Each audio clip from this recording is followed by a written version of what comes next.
ሰላም ጤና ይስጥልኝ። ፈጣን እውነተኛና ሚዛናዊ የሆኑ መረጃዎችን በጥልቀት የምንተነትንበት ፈጠነ ሚዲያ ዛሬም እጅግ አሳሳቢና አንገብጋቢ ሀገራዊ ጉዳዮችን ይዘናችሁ ቀርበናል። ከምርጫ ካርዱ ጀርባ ያለው የፖለቲካ ሰጣ ገባና ትግራይ ክልል ከተጀመረው የግዳጅ ውትድርና ጀርባ ያሉ ሚስጥሮች ዛሬ በፈጠነ ሚዲያ ይተነተናሉ። ዲሞክራሲ በምርጫ ካርድ ላይ ብቻ ይገነባል ወይስ በካርዱ በስተጀርባ ባለው የፍትህና የተአማኒነት ሚዛን? ኢትዮጵያ የተካሄደው ሰባተኛው ጠቅላላ ምርጫ ማጠቃለያውን ቢያገኝም ምርጫው ማግስት የሚደመጡት የፖለቲካ ውዝግቦች ግን አሁንም ማቆሚያ አላገኙም። በተለይም በደቡብ ኢትዮጵያ ክልል በጋሞ ዞን የቁጫ ምርጫ ክልል የተነሳው የህግ ጥሰት አቤቱታና የብሔራዊ ምርጫ ቦርድ የሰጠው ምላሽ ሀገሪቱን የምርጫ ስርዓት ትልቅ የፈተና አደባባይ ላይ ጥሎታል። ቁጫ ህዝብ ዲሞክራሲያዊ ፓርቲ የመራጮች ነጻነትና ሚስጥራዊነት ተጥሷል በሚል ያቀረበው አቤቱታ ምርጫ ቦርድ ውድቅ መደረጉ ጉዳዩን ከፖለቲካ መድረክ ወደ መደበኛ የፍርድ ቤት የህግ ፍልሚያ አሻግሮታል። ዝርዝሩን እንደሚከተለው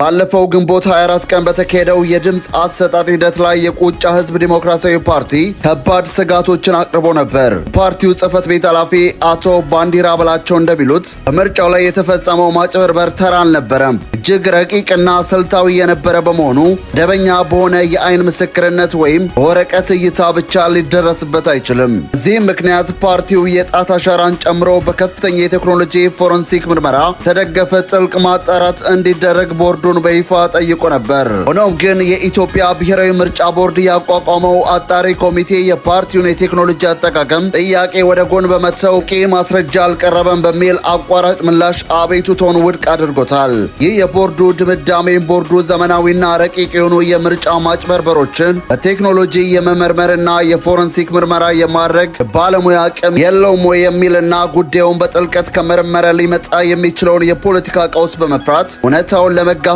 ፍላጎት አጥቷል የሚሉ መሰረታዊ ጥያቄዎችን ያስነሳል። በቦርዱ ውሳኔ ያልተደሰተውና ተስፋ ያልቆረጠው የቁጫ ህዝብ ዲሞክራሲያዊ ፓርቲ የቦርዱን የአሰራር ሂደት እውቅና ላለመስጠት ወስኗል። አሁን ጉዳዩ የህግ ባለሙያዎች እጅ ላይ ወድቋል። ፓርቲው የምርጫ ቦርዱን ውሳኔ በመቃወም ጉዳዩን ወደ መደበኛ ፍርድ ቤት ለመውሰድ የመጨረሻ ዝግጅቱን አጠናቋል። ይህ ማለት ግንባር ቀደም የዲሞክራሲ ተቋም መሆን የሚገባው ምርጫ ቦርድ በራሱ መድረክ አለመግባባቶችን መፍታት ባለመቻሉ ጉዳዩ ወደ ፍርድ ቤት አምርቷል። ሀገሪቱ የፍትህ ስርዓት ከምርጫ ቦርድ በተሻለ ገለልተኝነትና የቴክኖሎጂ ጥልቀት ጉዳዩን መርምሮ ፍትህ ይሰጣል ወይ የሚለው በቀጣይ የሚታይ ቢሆንም የቁጫ ክስተት ግን በምርጫ ቦርድ ዳኝነት ላይ ቀድሞውኑ ትልቅ የጥርጣሬ ጠባሳ ጥሏል። የቁጫ ምርጫ ክልል ውዝግብ ለአንድ ፓርቲ ወይም ለአንድ አካባቢ ብቻ ተነጥሎ የሚታይ ቀላል ክስተት አይደለም። ጉዳዩን የሀገሪቱ ትልቅ አሳሳቢ አጀንዳ የሚያደርገው ሌላ እውነታ ሰሞኑን ይፋ ሆኗል። የኢትዮጵያ ምርጫ ቦርድ ዋና ሰብሳቢ መላትወርቅ ኃይሉ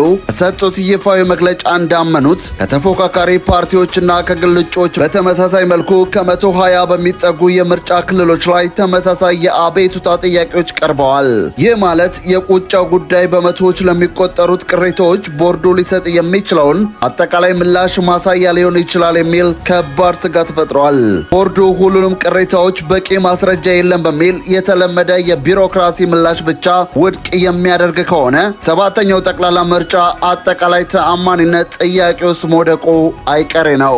የምርጫው ዲሞክራሲ ትርጉም የሚኖረው ድምፅ ሲሰጥ ብቻ ሳይሆን የተሰጠው ድምፅ በአግባቡ መቆጠርና አጭበርበሮች ሲኖሩ በግልጽነትና በግልጽ ተቃዋሚ አሰራር መረጋገጥ ሲችሉ ብቻ ነው። በደቡብ ኢትዮጵያ የቁጫ የምርጫ ህግ ፍልሚያና ከምርጫ ቦርድ ውዝግቦች በቀጥታ ወደ ሌላ የሀገሪቱ ክፍል እንሸጋግራለን። በትግራይ ክልል አሁንም ድረስ የደህንነትና የውትድርና ጉዳዮች ዋነኛ መነጋገሪያነታቸው አልቀነሰም። በትግራይ ምን እየተካሄደ ነው? የግዳጅ ምልመላ፣ የቤት ለቤት አፈሳና የጄኔራል ፍስሐ ኪዳኑ አስገራሚ ምላሽ። በፕሪቶሪያው የሰላም ስምምነት ማግስት በትግራይ ክልል አንጻራዊ ሰላም የሰፈነ ቢመስልም በስተጀርባው ግን ሌላ ትልቅ የፖለቲካና የውትድርና ውጥረት እየተቀጣጠለ መሆኑን የሚያሳዩ መረጃዎች እየወጡ ነው። እኛ የምናሰነጥለው መንግስት የመለመላቸውን ወጣቶች ነው። ይህንን የተናገሩት የትግራይ ክልል ሰላምና ጸጥታ ቢሮ ኃላፊ ጄኔራል ጀነራል ፍስሐ ኪዳኑ ናቸው። ትግራይ ክልል ውስጥ በስፋት እየተካሄደ ነው ስለተባለው የግዳጅ ውትድርና ምልመላና ከቤት ለቤት አፈሳ የተጠየቁት ጀነራሉ የሰጡት ምላሽና ኃላፊነትን ወደ ሌላ አካል የማዛወር አካሄድ ብዙዎችን አስገርመዋል። ለመሆኑ በትግራይ ክልል ወጣቶችን በግዳጅ የመመልመል ስራ ሚስጥር እየተካሄደ ያለው በማን ነው? የቤት ለቤት አፈሳው እስከ ወርቅ ማዕድን ማውጫዎች ድረስ ጦፈው ለምንድን ነው? መረጃውን ወደ እናንተ እናደርሳለን። አብራችሁን ቆዩ።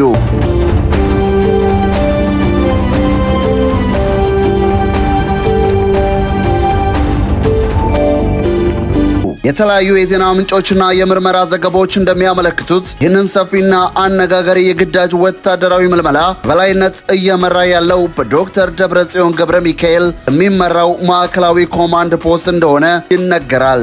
ይህ ምልመላ ተራ የስምምነት ምልመላ ሳይሆን እስከ ቤት ለቤት አፈሳ ድረስ የደረሰ መሆኑን የዓይን እማኞችን ጠቅሰው የሚዲያ ሪፖርቶች አረጋግጠዋል። በተለይም ወጣቶች በስፋት በሚንቀሳቀሱባቸው አካባቢዎች አልፎ ተርፎም በክልሉ በሚገኙ የወርቅ ማዕድን ማውጫ ቦታዎች ላይ ጭምር አነጣጠረ የተጠናከረ የአፈሳና የግዳጅ ምልመላ ስራ እየተከናወነ ይገኛል። የዜና ምንጮች እንደገለጹት ቢቢሲ በጉዳዩ ላይ ማብራሪያ እንዲሰጡ ለዶክተር ደብረጽዮን ገብረ ሚካኤልም ሆነ ለምክትላቸው ለአቶ አማኑኤል አሰፋ በተደጋጋሚ በስልክ ጥያቄ ቢያቀርብም ከአመራሮቹ በኩል ምንም አይነት ምላሽ ማግኘት አልተቻለም። ይህ ዝምታ ደግሞ በጉዳዩ ዙሪያ ያሉትን ጥርጣሬዎች ይበልጥ አግዝፎታል። ጉዳዩ በይፋ የውይይት አጀንዳ የሆነው የዓለም አቀፍ መገናኛ ብዙሃን በጉዳዩ ላይ መረጃዎችን ማውጣት ከጀመሩ በኋላ ነው። የትግራይ ክልል ሰላምና ጸጥታ ቢሮ ኃላፊ የሆኑት ጀነራል ፍስሐ ኪዳኑ ከቢቢሲ ትግረኛ አገልግሎት ለቀረበላቸው ጥያቄ በሰጡት ምላሽ በትግራይ ክልል ለተመለመሉ ወጣቶች ወታደራዊ ስልጠና እየተሰጠ መሆኑን በይፋ አምነዋል። ሆኖም ግን ጀነራሉ የምልመላውን ሂደት ተጠያቂነት ሙሉ በሙሉ ከቢሮአቸው ላይ አንስተውታል። የእሳቸው ቃል እንዲህ ይላል። የእኛ ስራ የሰራዊት ምልመላ አይደለም። እሱን አሁን ካለው መንግስት ጋር ተነጋገሩ። እኛ የምናሰለጥነው መንግስት የመለመላቸውን ወጣቶች ነው። ይህ የጀነራሉ ምላሽ በትግራይ ክልል ውስጥ ያለውን የተቋማት መከፋፈል ወይም የፖለቲካ ስልጣን ፍልሚያ በግልጽ ያሳያል። እሳቸው መንግስት ሲሉ የትኛውን አካል ማለታቸው ነው? የጊዜያዊ አስተዳደሩን ወይስ በፓርቲው መዋቅር ስር ያለው አካል? ይህም ጥያቄ ነው። የተከበራችሁ የፈጠነ ሚዲያ ተመልካቾቻችን ዛሬ ያዘጋጀንላችሁ ሀገራዊ የዜና ትንታኔዎች እነዚህን ይመስሉ ነበር። በቁጫው የምርጫ ውዝግብና በትግራይ ክልል እየተካሄደ ስላለው የግዳጅ ውትድርና ምልመላ ያላችሁን ሀሳብና አስተያየት በታች በኮመንት መስጫው ላይ እንድታጋሩን እንጋብዛችኋለን። ፈጣን እውነተኛና የተሟሉ መረጃዎችን በየቀኑ ለማግኘት ፈጠነ ሚዲያን ሰብስክራይብ ማድረጋችሁን እንዳትረሱ። ቪዲዮውን ከወደዳችሁት ላይክና ሼር በማድረግ ሌሎች እንዲደርስ አድርጉ። ቀጣይ ፈጣን መረጃዎች እስክናገኝ ድረስ ሰላም ለሀገራችን፣ ሰላም ለዓለማችን።